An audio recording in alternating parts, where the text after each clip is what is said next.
Quando você pensa a respeito, arqueologia é apenas uma palavra chique para caça ao tesouro.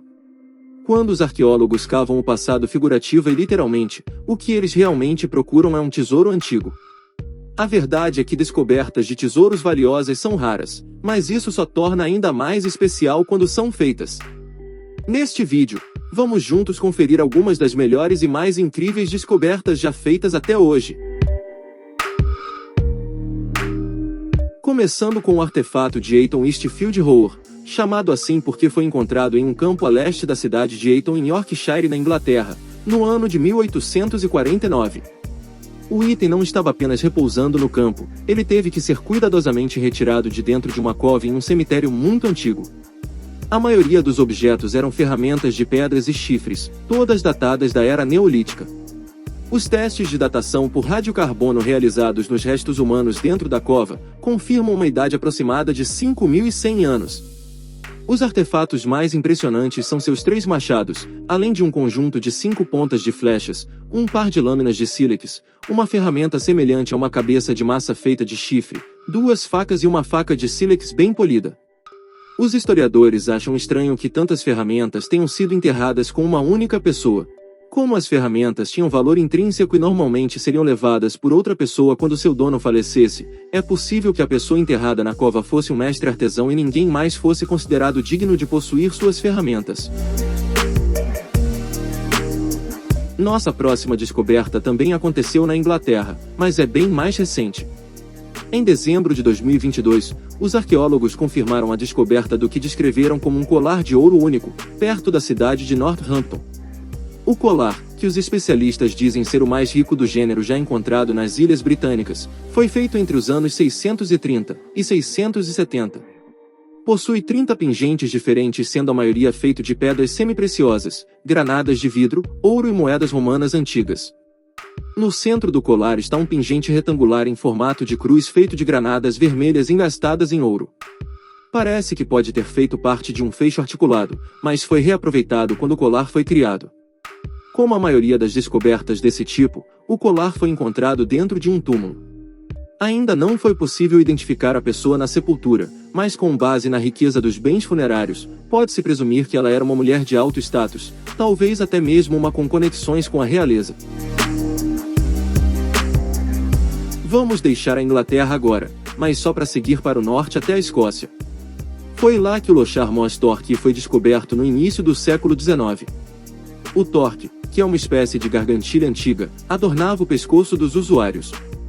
Esse em específico, foi encontrado por trabalhadores locais que escavavam a área em busca de material orgânico para jardinagem. Especialistas acreditam que o objeto foi deliberadamente depositado no solo como uma oferenda religiosa e a razão pela qual está em tão boas condições é que ela foi colocada dentro de um pote, o que lhe proporcionou um certo grau de proteção contra o meio ambiente. É feito de latão e foi fundido em 2 peças separadas, uma barra em forma de crescente gravada e uma série de contas ocas. É impossível dizer qual era a finalidade do torque, mas é certo que era usado em volta do pescoço de seu dono. Os anéis de pescoço desse tipo eram exclusivos da Escócia e do norte da Inglaterra durante os primeiros estágios da colonização romana naquele período. E a história é consistente com a idade estimada do item, que tem pouco menos de 2000 anos. A esmeralda Mogul Mughal é a maior esmeralda gravada do mundo. Atualmente, está no Museu de Arte Islâmica de Doha, no Catar, que pagou 1,5 milhões de libras esterlinas por ela em 2001. A própria esmeralda é originária do mundo islâmico, embora tenha sido extraída na Colômbia e depois vendida a compradores na Índia, onde chamou a atenção dos governantes do Império Mughal. Felizmente, a esmeralda está gravada com uma data, o ano de 1696, que a coloca no governo de Aurangzeb, o 6º imperador mongol. A pedra em si, no entanto, pode ser muito mais antiga, porém há uma discrepância aqui, já que Aurangzeb era sunita.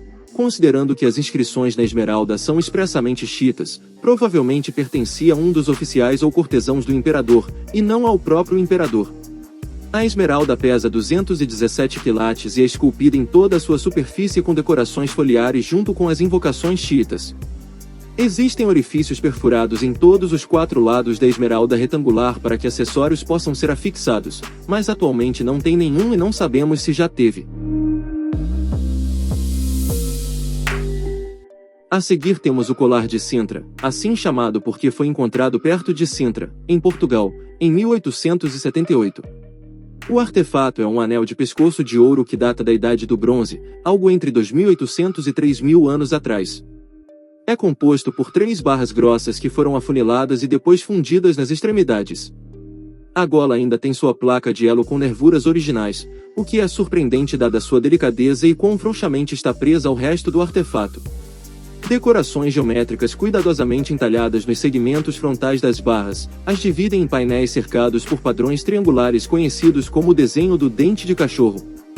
Decorações semelhantes foram encontradas em vários outros anéis de pescoço da mesma época no sul da Espanha, mas o design mais complexo do gancho na placa o torna único.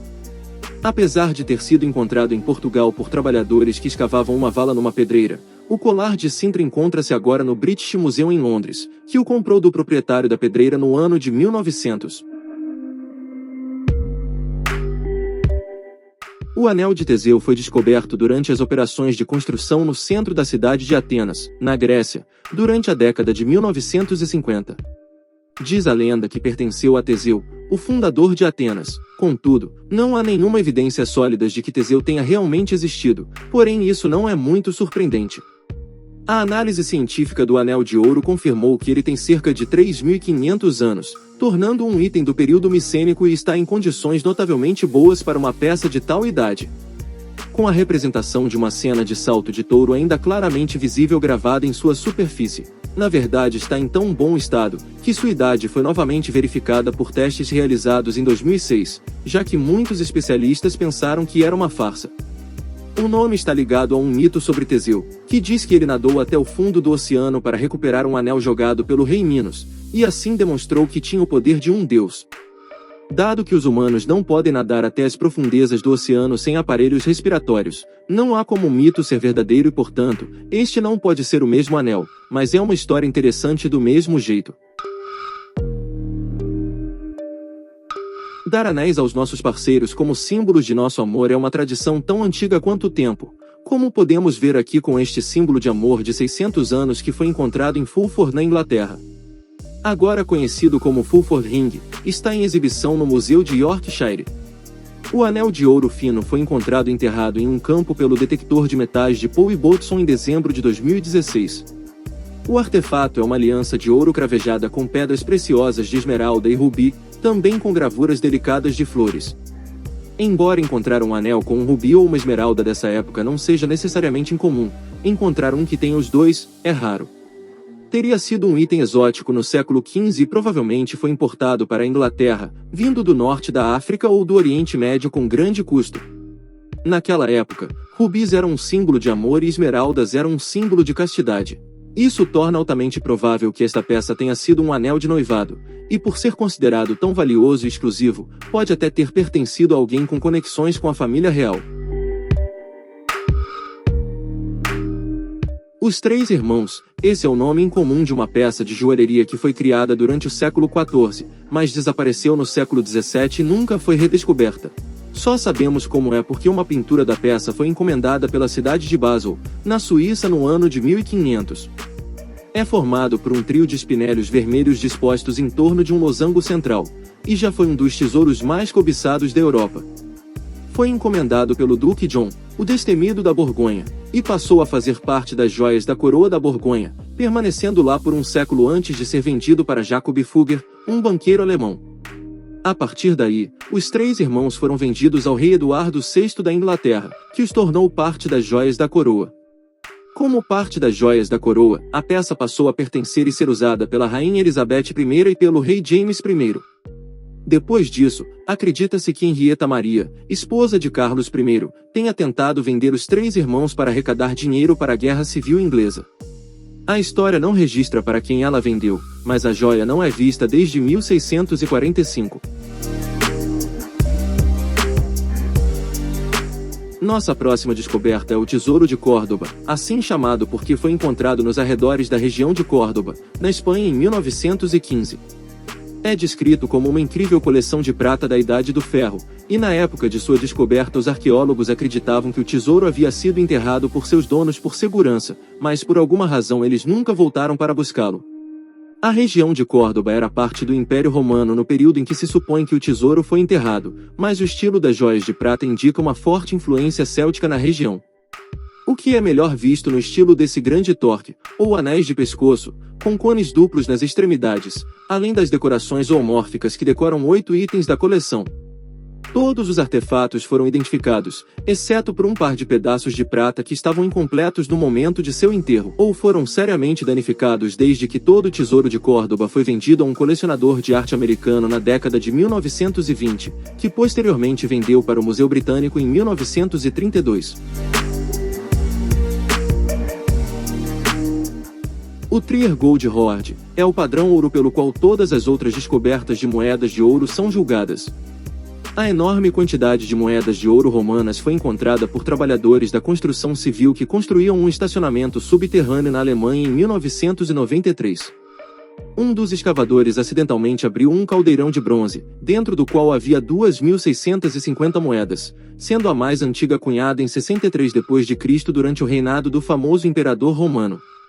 Acredita-se que elas foram escondidas por volta do ano 167 durante o surto da peste antonina, embora alguém tenha voltado para adicionar mais 6 moedas no ano de 196. É provável que os trabalhadores da construção tivessem perdido a descoberta e descartado o ouro em um depósito de lixo, se não fosse pela intervenção do arqueólogo amador Erich Eichner, que compilou e relatou a descoberta. Erich recebeu 20.000 marcos alemães por sua descoberta, o equivalente a cerca de $10.000, que é apenas uma pequena fração do valor real do ouro. Não parece uma recompensa justa por uma das maiores descobertas de moedas de ouro de todos os tempos. A primeira vez que James Hyatt e seu pai saíram para um campo com um detector de metais foi um dia que ele nunca esquecerá. Naquele dia de 2009, ele tinha apenas 3 anos de idade. No entanto, poucos minutos depois de ligar o gadget, ele desenterrou o tipo de descoberta com a qual os arqueólogos sonham durante toda a sua carreira. Ele descobriu um medalhão de ouro maciço de 500 anos em um campo em Essex, na Inglaterra, que carregava uma relíquia sagrada. A frente do pingente é gravada com uma representação da Virgem Maria, enquanto a parte de trás é gravada com as 5 chagas de Cristo. A parte de trás costumava deslizar e abrir para conter uma pequena bugiganga, mas o tempo e as consequências de ter sido enterrado em um campo por 5 séculos o fecharam permanentemente. Quando tais descobertas são feitas no Reino Unido, as receitas de qualquer venda devem ser divididas entre a pessoa que encontra e o proprietário do terreno, isto se a coroa não o reivindicar como tesouro. No entanto, há um final feliz para esta história. A família de James foi autorizada a vender o amuleto ao Museu Britânico por pouco menos de $4 milhões. O pequeno James deve ter muitos motivos para sorrir. O tesouro de Garrazar foi encontrado em um pomar em Toledo, na Espanha, em 1858, mas remonta a uma época muito anterior. Esta enorme coleção de coroas, cruzes e outros artefatos de ouro foram apresentados à Igreja Católica Romana como oferendas dos reis dos Visigodos e da Espanha durante o século VII. Na época, esse pode ter sido uma das mais ricas coleções de tesouros da Terra, e os visigodos devem ter sofrido bastante ao se desapegarem dele, mas eles realmente queriam demonstrar seu compromisso com a Igreja e a escala de sua devoção. Foi assim que a Igreja Católica conseguiu grande parte de suas enormes riquezas e embora toda a coleção seja excelente, a estrela do show é a coroa do rei que é decorada com safiras azuis do Sri Lanka. Porém, infelizmente, a coleção agora está incompleta. Algumas peças foram para o Museu de Cluny na França, e outras para o Palácio Real em Madrid. Para piorar a situação, itens da coleção foram roubados em 1921 e 1936 e nunca reapareceram. Elas estão desaparecidas há tanto tempo que provavelmente contarão como uma nova descoberta arqueológica quando forem encontradas, e com certeza, falaremos delas aqui no canal. Clique no like se você gostou do conteúdo desse vídeo, aproveite para se inscrever no canal e ative o sininho de notificação. Além disso, confira também outros vídeos que estão aparecendo na tela agora.